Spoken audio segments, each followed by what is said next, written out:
Hello BookTube. Today I'm going to be doing the Nonfiction Book Tag Nosy Edition. It was created by Shawn and I was tagged in his original video. Question number 1. What subject or area of nonfiction did you begin with?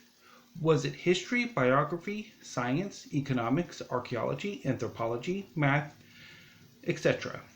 Was there a specific event, person, or book that set you on your path?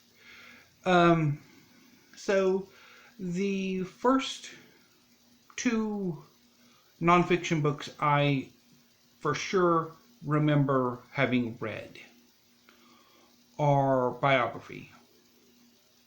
They were biographies of Catherine the Great and Elizabeth I.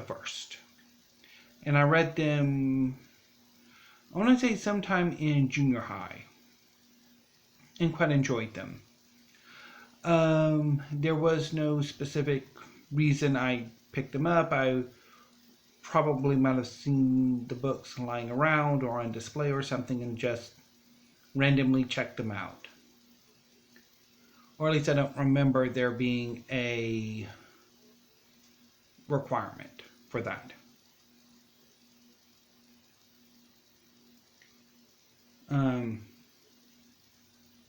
Question number 2. Where did you get your first books from to feed your new passion? Was it a library, borrow from friends, family, or purchasing? Did you have any guidance from anyone? So, as far as like owning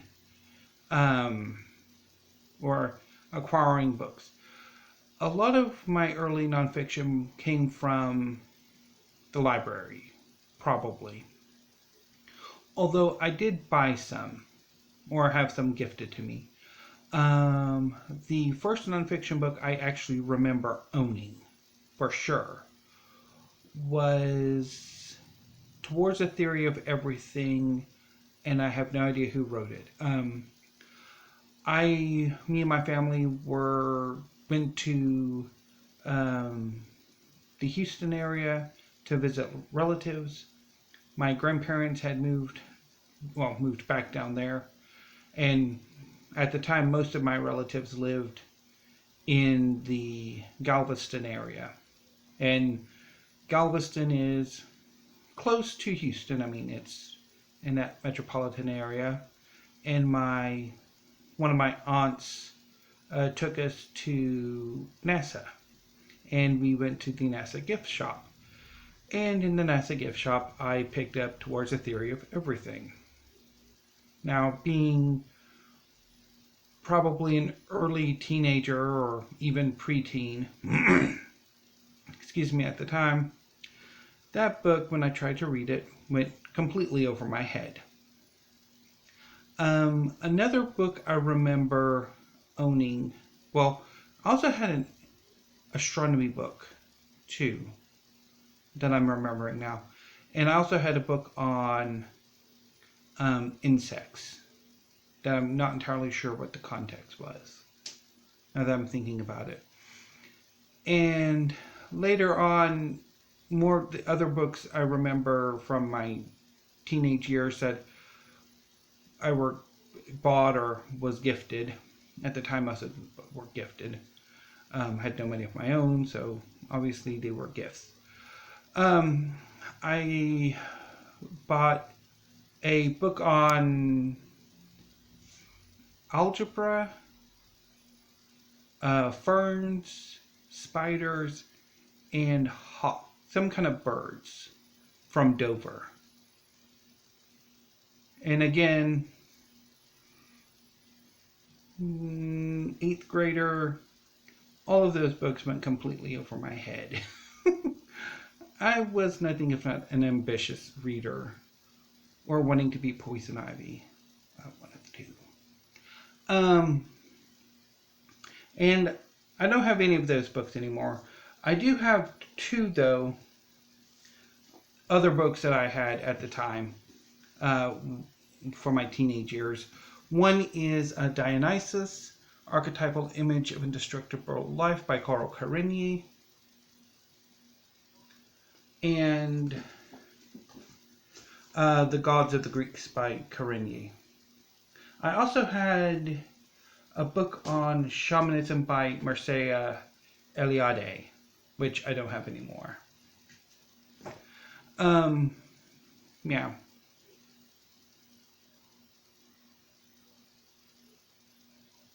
Okay. Question number 3.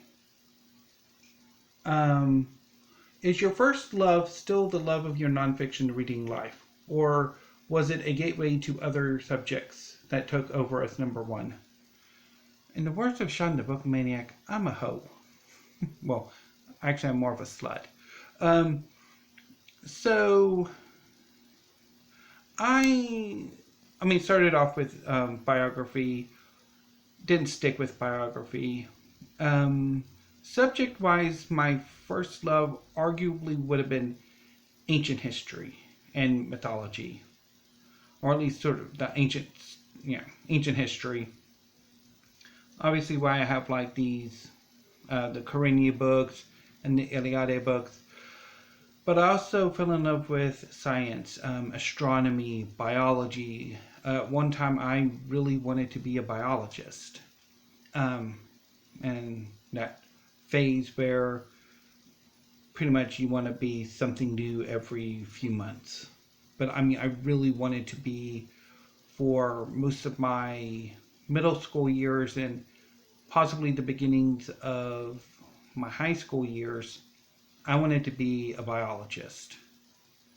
And then I gravitated more towards literary criticism, which, even though that is the study of fiction mostly, there is a good chunk of it that is nonfiction. Obviously, the criticism part that I started getting into towards the end of high school and definitely into college, and then moving on to history, bit during college and increasingly now. Although thinking about this tag has gotten me into wanting to sort of rediscover or look into getting some of the old literary criticism books I used to have back.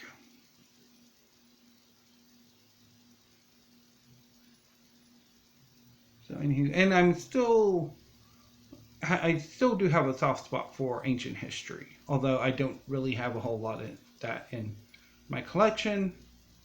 Of course, there's not a whole lot of it, period, which is a shame. Anywho, okay. Question number 4. Did you pursue any of your interests with formal education at university level? If so, what level did you finish, and was it the experience you had hoped for and expected?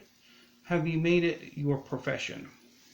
So, I majored in English Lit. Briefly, I minored in history. So my major was always English Lit. For a brief period, I was minoring in history, but while I absolutely love the English Lit department at St. Edward's, that was there at St. Edward's at the time, the history department, not my favorite. There were some who I really liked. Kathy Brown. I don't remember who taught the Russian history class. She was amazing. But the rest, so I went for English Lit, and I really sort of discovered a love for critical scholarly writing, for literary theory. Now for some gratuitous shots of my literary criticism anthologies. Okay. Hopefully that was enough to capture them for the thumbnail. Because I really hate the thumbnail with it just my face. I'd much rather have like a book there. So I went for literary criticism. I got a bachelor's I went for, and then I was going to move on for a master's. My goal was an eventual PhD, but it didn't turn out quite how I had hoped, and I ended up having to drop out before my first semester ended, so I only have a bachelor's of arts. Um, so going to St. Edward's in Austin was a dream. I loved every minute of it. I absolutely love Austin. San Francisco State was more of a mixed bag. Part of it was, at the time, my own immaturity and stupidity, and part of it, yeah, not really having a plan. Um, so, have I made it my profession? No, which I think to a certain extent is a shame, but I mean, yeah, that's probably one of my greatest regrets is that I haven't really done anything with my degree. Although, I mean, there probably are options if I had the imagination to think of them. But anyway, so question number 5. If you have maintained that first interest all of your life, do you feel you should have pursued other interests or subjects? Well, obviously, I'm a bit of a slut and I've cycled through several subjects or areas of study over the years. Question number 6. Are you now a specialist and read only within one area of nonfiction, or do you branch out? Do you read fiction? If so, what genre do you turn to when you want something lighter, different to read? So, I'm not really, I'm not a specialist at all. Although, I mean, obviously my history reading, if you've paid attention to my history shelf tour and my book hauls where I've been slowly adding to my history collection, I really don't have much of an area of like exclusive interest. I have a lot of books in a lot of time periods and topics. Although I do still have that soft spot for ancient history. It's just there's really not a whole lot of it being published that I know of.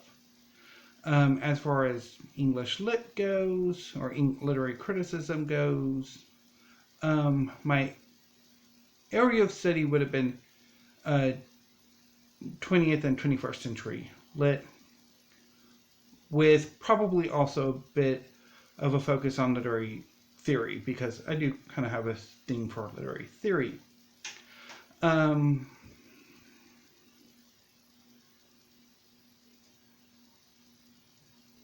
Well, yeah. Anyway, so I mean, it is pretty branched out. Obviously, I read fiction. I actually read quite a lot of fiction. I mean, this is my history shelves, and that is part 1 of my science fiction and fantasy shelves. That's another part of my science fiction and fantasy shelves, and then I have a lot more. So actually, the bulk of my personal library is science fiction and fantasy. Although, as has become a running theme of the channel of late, I've finding myself really more interested in nonfiction and struggling to read any science fiction and fantasy that I've set myself to. Although I am also kind of getting a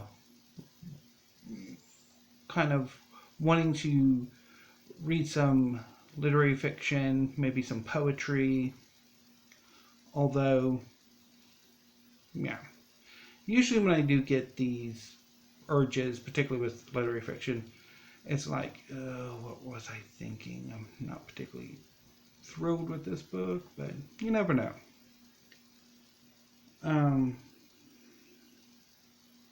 So my primary if it's nonfiction, it's probably science fiction or fantasy. But I mean, that's subject to change. Number 7. If you are a specialist or do not, no. If you are a specialist or not, do you prefer academic studies, general works, or scholarly, but not overly academic? So, again, let's break this up. If it's literary criticism or literary studies, I do prefer more academic.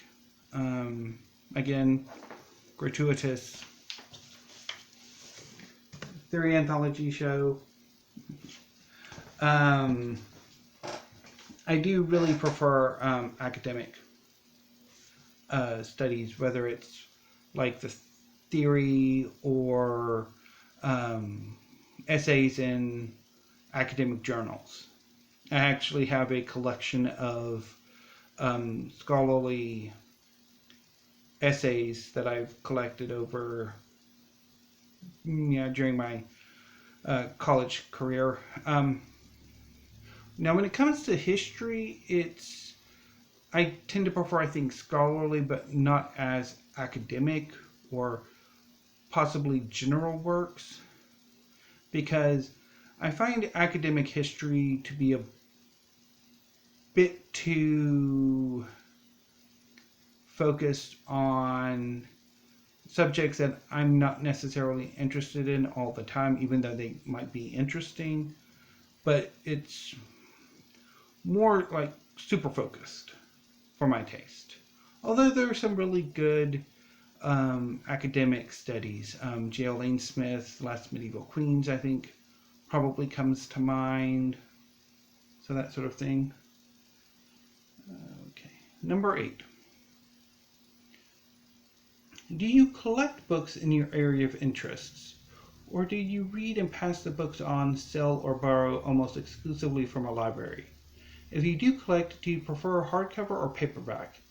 Do they need to be first editions and in fine condition, or are you happy with an ex-library copy and or underlining in them? So, do I collect books in my areas of interest? I'm starting to, particularly like ancient history. I've been working up the past year or so a bit of a collection, although again, there's not really a whole lot out there. I really, really want a good narrative history of the Hittite Empire. But anyway, when it comes to literary theory, I used to have a small collection of those. I had Gender Trouble by Judith Butler, Epistemology of the Closet by Eve Kozlowski-Sedgwick. I want to say Culture and Society or something by Raymond Williams. Also, Anatomy of Criticism, which is the only one I still have. Book by Terry Eagleton. Introduction to Queer Theory. History of Sexuality, Volume 1. Discipline and Punish. Madness and Civilization. The Order of Things, and I think Archaeology of Knowledge by Michel Foucault, and an actual scholarly essay collection or work on Native American literature. I think it was Dreams of the Fiery Stars. Don't quote me on that, but I think so. By Catherine Rainwater, who was one of my professors at St. Edward's University.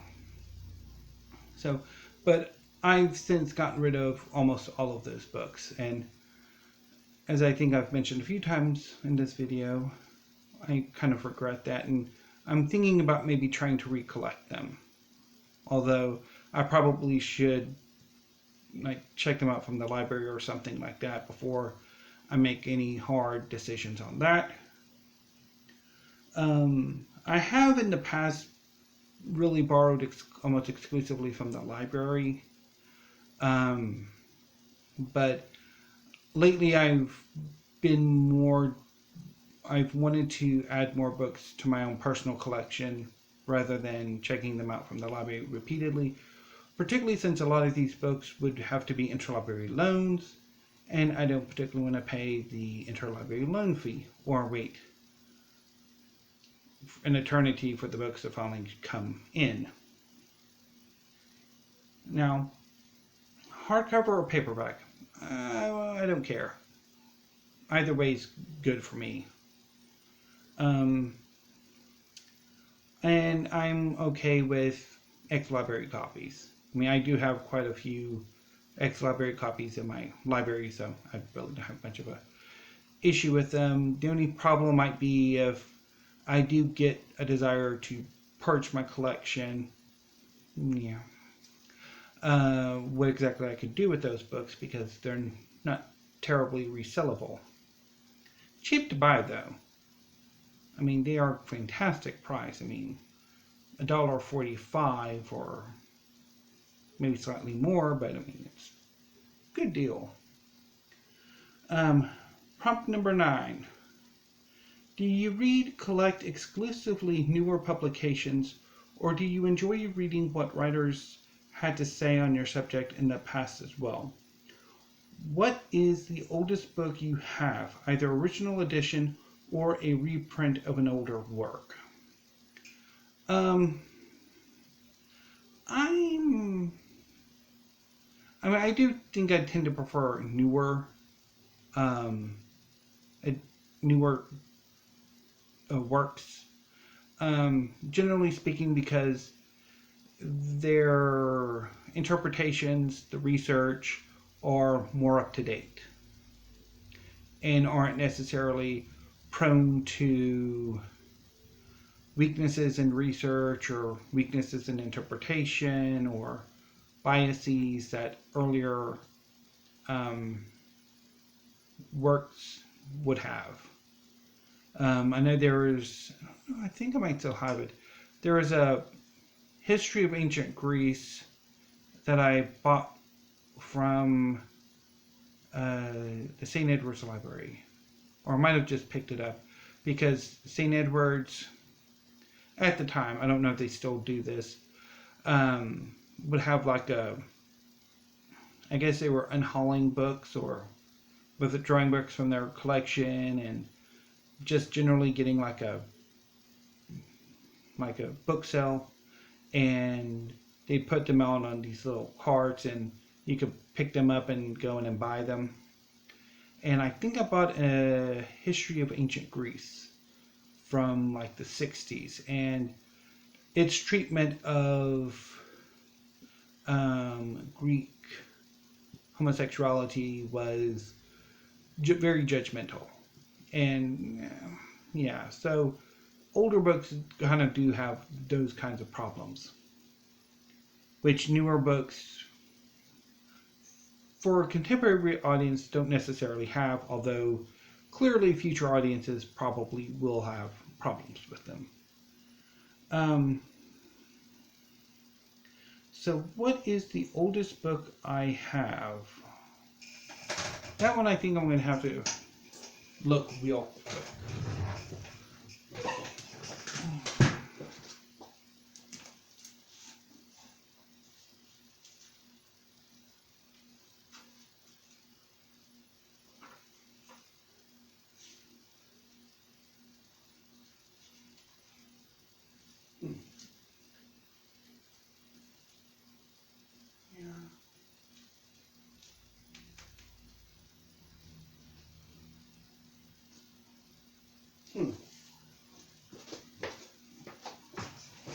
So I'm wanting... Wait, let me check another one real quick.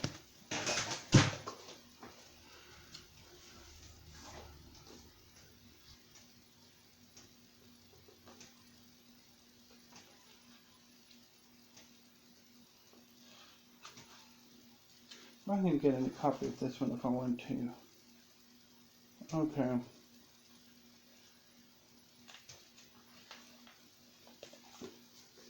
Okay. So I want to say for history, the oldest book I have in my collection is The Holy Roman Empire by Trevor Bryce. This is the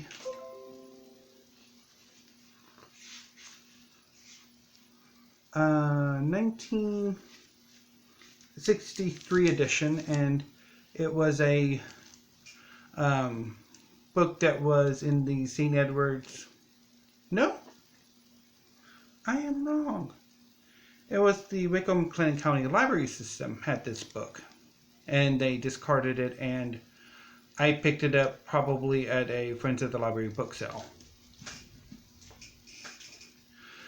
And this book is a little bit newer. It came out in '67. This is Anatomy of Criticism, 4 essays by Northrop Frye.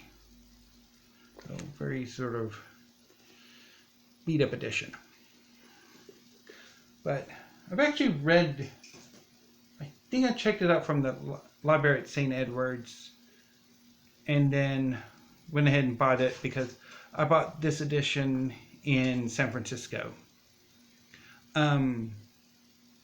So at the time, the Graduate Students Association, English Lit, or the English Graduate Students Club, put on a book sale, and there's like a room, and they had like a bunch of books, and I picked up a few. And I think this was one of those, although it could also have been came from a book sale room they had in one of the other buildings. There's like a little book closet where they had like a lot of used books that I picked some up from, so it could have come from there too.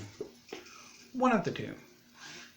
Anyway, so those are the oldest books in my collection currently, I think.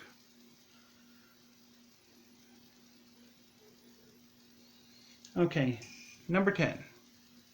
What is the most you have ever paid for a book in your main area of interest? Was it new or used? So, as far as history goes, I would say I probably spent no more than $20 on it, and it would have been used. Well, no, maybe, it would have been around 20, maybe slightly more than 20, because I want to say it was probably Age of Conquest by Cheney Otis, I think. As far as literary criticism goes and literary theory, it probably would have been this behemoth, and it probably would have been no more than 50. But otherwise, regular would have been, again, probably no more than 20, because I would have bought them in trade paperback form. So, anywho. And those would have been new, because I would have picked them up from probably Book People, I want to say. I bought them all, most of them from Book People. Okay, now finally, prompt number 11, tag. Obviously, Shawn tagged a good chunk of the people I would have tagged. So, if you've been tagged and you haven't gotten around to do this video yet, I'll tag you too. Also, if you see this tag and would like to do it yourselves, consider yourselves tagged. I know there's some controversy about tagging lately and doing tags, but if you want to do this tag, go ahead and do it. Okay? So, thank you, BookTube, and I will see you again maybe later with a writing update, or I might just hold off and not do it this week. And then I'll see you tomorrow with a weekly reads. So, until then, BookTube, have a great day and stay safe.